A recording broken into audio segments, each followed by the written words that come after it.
In this part, we're going to simulate the filter we've designed in a microwave simulator. So this is where we've got to so far. We have gone through and done the electrical design. We've synthesized the filter. We have turned our electrical design into a physical design, which includes coupled lines. This diagram on the left here shows the filter layout to scale, and the capacitors that we see in the rest of our design will be attached as surface mount capacitors. As a point of reference, we're first going to develop the lumped element filter response, and then we're going to do a microwave circuit simulation of our filter itself. So we're going to use some of the special elements that are available in a microwave circuit simulator that aren't available in any other simulator.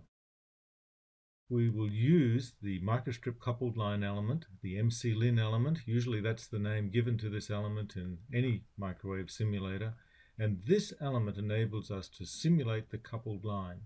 It is an alternative to using electromagnetic modeling, and it is probably 1,000 or 10,000 times faster to use the microwave element than to do the detailed electromagnetic simulation. So this element may use some very simple cross-sectional electromagnetic modeling. So using the 2D EM simulation, the even and odd mode impedances would be determined, and then we'd use one of those circuit level models that we showed earlier in this case study. We're going to compare the response that we obtained using the MC-Lin element to the ideal lumped element bandpass filter response. We're going to interpret the response, and then we're going to optimize the design. Our reference is the lumped element bandpass filter. We know that this filter faithfully implements the Chebyshev filter response. We're going to have as steep a skirt as possible for a third order filter. So we call this a third order filter because it is based on a third order prototype. Our third order prototype had 3 lumped elements, one in this position, one in that position, and one in that position. And so to describe the response of that low-pass prototype using a differential equation, we would use a third-order differential equation. Well, now we have 6 reactive elements. So you would expect that we would have a 6th-order differential equation describing this response. And most likely that's what we would have, unless there was some redundancy. But I know there's not redundancy here. Still, we call this a third-order bandpass filter because it is based on a third-order low-pass prototype. These are the values of the bandpass filter in a 50 ohm system. These have been synthesized, and this is the response of the circuit. This is a third order bandpass filter, so there will be 3 poles in the S21 response. We designed this filter to have a passband ripple factor of 0.1, which corresponds to a ripple of about 0.04 dB. On this scale, we're showing S21 as 10 dB per division. We simply cannot see those poles. But we can see the zeros. So we have 3 zeros in the S11 response, and each of those zeros corresponds to a pole in the S21 response. So filter designers, and matching network designers at that, like to look at both the S21 response and the S11 response. The S21 response tells us whether we've got the overall transmission response correct. The S11 response tells us if we have the zeros of the S11 placed symmetrically, and if we've placed them at all, and we know that the zeros of the S11 response are going to be the poles of the S21 response. Here is the wideband response for our filter. It is really relatively narrow. So there's our little passband across there. S11 drops down a long way. We're reading S11 off the right scale. So these ripples are down about minus 20 dB when we look at the S11 response. And of course, because this is a lumped element filter, the impedance of this inductor is going to dominate at higher frequencies, and the impedance is going to get higher and higher. It's going to act as a greater blocking element, and simply nothing gets through the filter when we're much above the passband. Now let's look at the S11 response of the lumped element filter on a Smith chart. I'm showing here both the rectangular chart and the Smith chart, and there's a lot of information in here. and we're going to spend a good bit of time interpreting what these two responses are telling us. Now, our Smith chart response of S11 goes from 0.8 gigahertz to 1.2 gigahertz, so we're in this region between the dashed lines on our response. Now, there's not much point plotting S21 because S21 is mostly going to just hug the unit circle when we're in the passband, and then it is going to dip back in towards the origin of the Smith chart. So S11 shows us much greater information. So here's the Smith chart zoomed in. Our lumped element circuit is shown down here. We start at 0.8 gigahertz. We start moving along here. We come closer and closer to the origin of the Smith chart, and then we go exactly through the origin. We loop out. We go through the origin again. We loop out. And then we loop back again, and we go to 1.2 gigahertz. Now, when we're operating a microwave simulator and we plot a Smith chart, it's hard to get information on the frequency, so I've annotated the Smith chart plot here. When the locus of S11 goes through the origin, S11 goes to 0. Because of this looping, we're able to go through the origin 3 times. And that gives us our zeros at 0.96 gigahertz, at 1.00 gigahertz, and at 1.04 gigahertz. So looking at the rectangular plot as well, we see the zeros there. Those 3 zeros down here are exactly the same zeros that we're seeing in the Smith chart plot. And of course, those zeros in S11 correspond to the poles in S21. When we see this response, this looping type response, we know we're going to have a filter, and this looping is indicative of a Chebyshev response.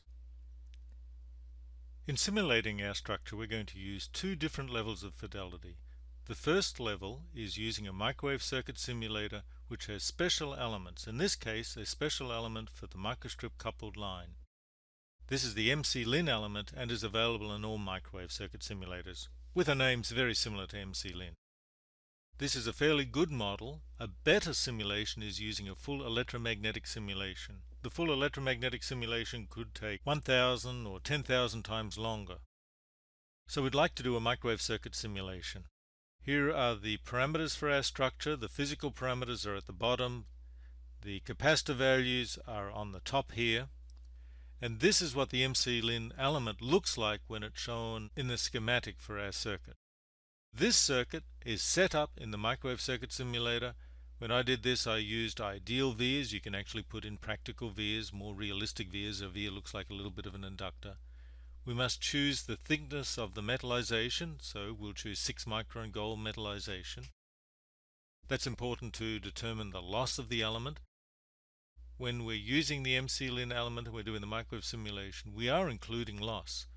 We could also include more realistic models for these capacitors rather than ideal capacitors. I used ideal capacitors here. The manufacturers of capacitors make the S parameters of their lumped element capacitors available, and when we go up in frequency, it is important to use those 2-port models for the capacitors. These parameters here, 500 microns, we initially had 600 microns. We said we need to adjust that to 500 microns to better match the calculated system impedance. This is what we achieved from our simulation. So this is S21, and I'm going to look at 2 different values of separation. This is what we have derived up till now of 650 microns. But look at the bandwidth here. We wanted our center frequency to be at 1 gigahertz. Okay, so we have to adjust that a little bit. But the real problem is that the bandwidth here is about 25%, and we wanted a bandwidth of 10%. Clearly, our bandwidth has grown. Now, where does that come from? Where this comes about is the fact that the even mode and the odd mode travel at different velocities, and that is related to the effective permittivities of those 2 modes being different. When those 2 modes travel at different velocities, the result is that the coupling will be higher than they would be if the even and odd mode travel at the same velocity. When the coupling is higher, the bandwidth will be higher as well. What that means is that we need to separate our lines further in order to get the bandwidth down to 10%. Now it's important to realize that we're trying to get back to our electrical design. Our electrical design was right. We're trying to get our physical design to match our electrical design. So we know what we're doing here. The excess coupling is because the modes are traveling at different velocities. Any adjustment we do to S is trying to get back to our electrical design. Now our width and our length may be a little bit wrong too. We can account for those by adjusting our capacitor values, but we cannot change our capacitor values to get this bandwidth right. What we have to do is to adjust S. This takes very little time in a simulator to do this. Turns out picking a value of S of 1150 microns gets our bandwidth right. Let's not worry about the center frequency just yet. Now we have a bandwidth which is back to our 10%. So it's this big purple curve here, the S21 curve, is our response calculated using the MC-Lin element. And as we'll see, this is very close to our EM simulation. There's a lot of information here. So we're going to forget about the narrow separation case, the red curves, the curves labeled A. We're going to look at the curves labeled B. And as a point of reference, let's go back to the response of the lumped element bandpass filter. The purple response is our S21 response here, and here we see our S11 response, and we clearly see 3 zeros in our S11 response, and up here there will be 3 poles. We simply cannot see them at this scale, but we can clearly see the zeros here. When we look at our B response, that's with the larger separation, we do not see 3 zeros in S11. We see 2 very clearly, and they're asymmetrical. So that's a departure which we will address later on. We also see this characteristic which we do not see in our lumped element response. This is a response which does not show up at all in our lumped element response. So where does that come from? Well, we will address that as well. The key thing is that by a small adjustment of the separation, we got the bandwidth of our filter back to where we want it to be, at 10% bandwidth. And except for this little anomaly here, it matches the response of the lumped element network very well.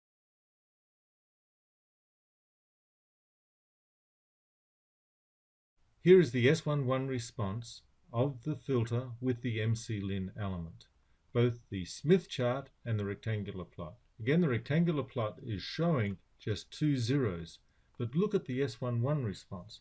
This S11 response is not the same as the response that we had with the lumped element filter.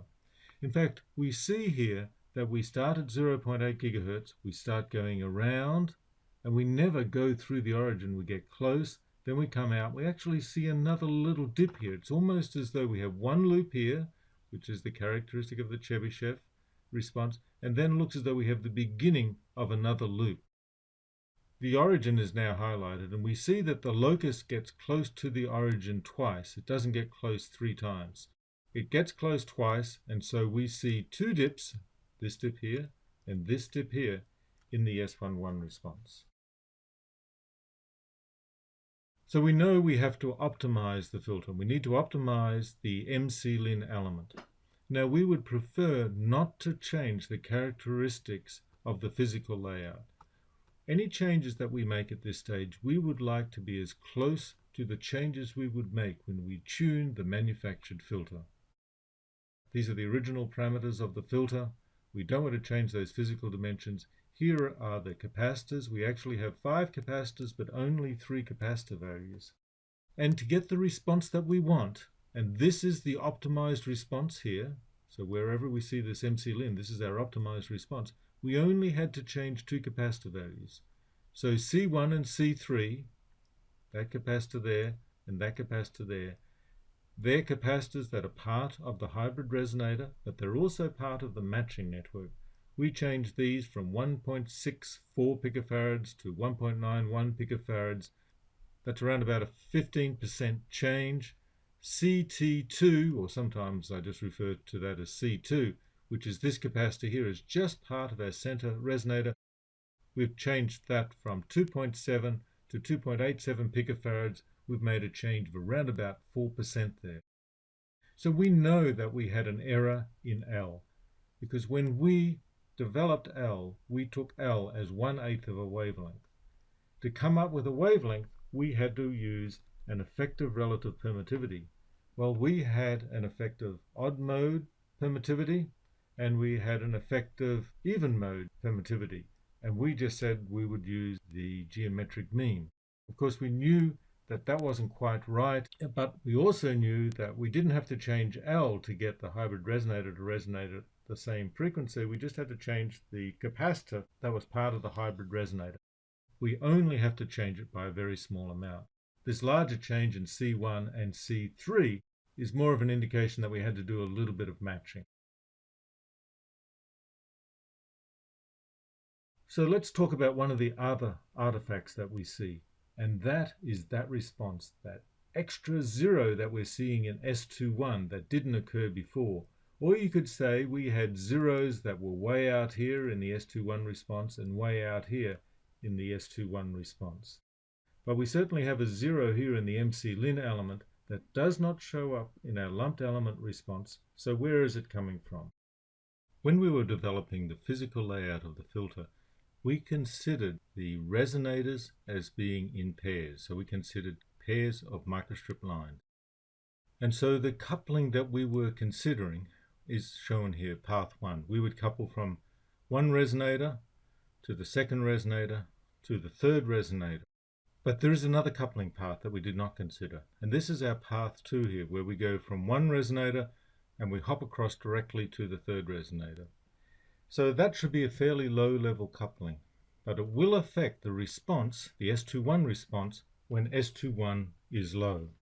Path 2 was not considered in the synthesis, and at 1.2 gigahertz, path 1 and path 2 cancel. And that's what we see at 1.2 gigahertz here with this null.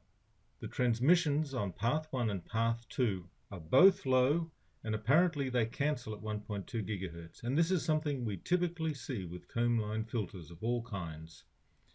And at 0.8 gigahertz, path 1 and path 2 reinforce. So if path 1 and path 2 reinforce, we would expect the response to go up by about 3 dB.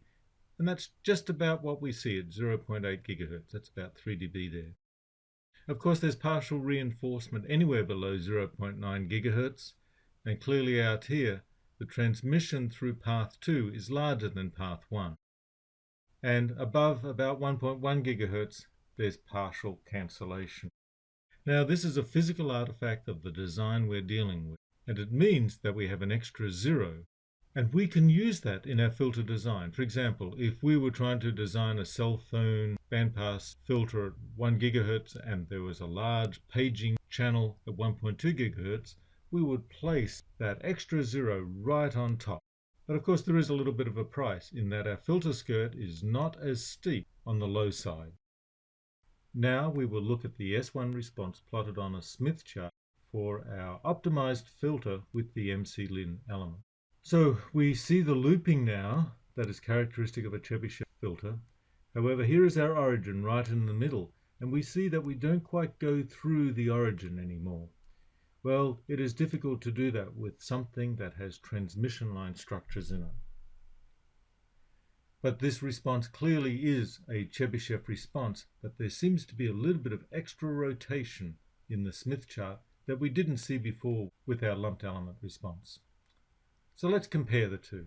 On the left is the S11 response for our lumped element bandpass filter, and on the right is the bandpass filter which has been optimized and it has the MC-Lin element. So we see that there's clearly a lot of similarity between these two, which is just as well. One overriding difference is that with the MC-Lin element, the whole response seems to be rotated by 180 degrees. And that is because we have transmission lines in the MC-Lin based filter, in the physical layout of the filter, and those transmission lines introduce additional delay. A lumped element filter did not have delay elements in it. So the only difference, or the gross difference, between the two responses is this 180 degree shift. And that rotation also appears near the origin. We simply don't stay still long enough for the zeros to cross through the origin. But our zeros don't actually have to go to zero. They just need to go close to zero to be called a zero. You will see that the response is largely symmetrical around about the origin. So if we were manually tuning this response, that's what we would go for. We would go for a response which has this looping and is near the origin. And you will see that we come close to the origin 3 times. We're coming along here. Okay, let's see where our 0.8 gigahertz is. Oh, here it is here. We have 0.8 gigahertz. We start rotating around here. We come close to the origin. That's one of our 0. Then we go further away. So the S11 response is going up. Then we come back, loop back a little bit. We come close to the origin. So we have a dip in the S11 value. Then we loop out, and it comes a larger value. Then we come closer to the origin again, and then off we're away, and the S11 value becomes quite large, and at the same time S21 becomes small.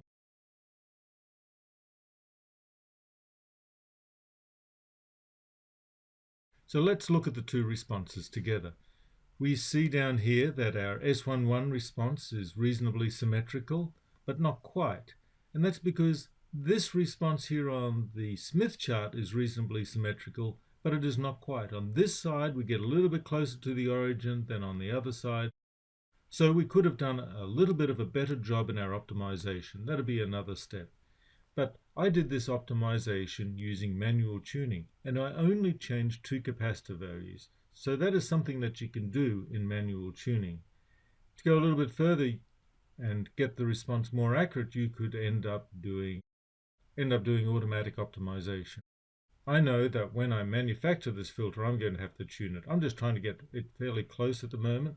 I'm also getting a feeling that I can get the response tweaked a little bit by changing just the capacitor values. Now, when you're doing manual tuning, you want to look at both the rectangular S11 plot and the Smith chart plot. Each tells you something a little bit different.